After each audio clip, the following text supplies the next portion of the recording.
Imaginez, vous êtes tranquillement en train d'aider un ami à monter un meuble suédois.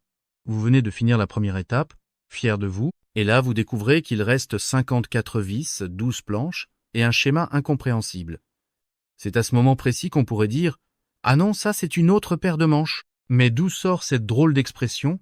C'est ce qu'on va voir aujourd'hui. Bienvenue sur La Langue Française, la chaîne qui explore avec humour et curiosité les origines parfois surprenantes de nos expressions. Si vous aimez découvrir que les mots et les phrases qu'on utilise tous les jours ont souvent des histoires beaucoup plus drôles qu'on ne le pense, alors abonnez-vous et activez la cloche pour ne rien manquer. Allez, entrons dans le vif du sujet. Alors, une autre paire de manches?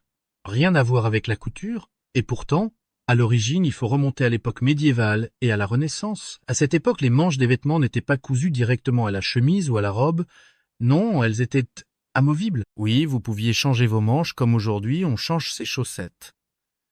Cela permettait d'avoir plusieurs styles sans racheter toute une tenue. Pratique, mais aussi un signe de richesse. Avoir plusieurs paires de manches, c'était un peu comme avoir aujourd'hui une collection de baskets hors de prix. Alors comment passe-t-on des manches détachables à une expression qui signifie c'est une autre affaire, une autre difficulté? Eh bien, quand on enfilait une nouvelle paire de manches, c'était comme si on se préparait pour un nouveau défi, une autre tâche, parfois plus compliquée que la première.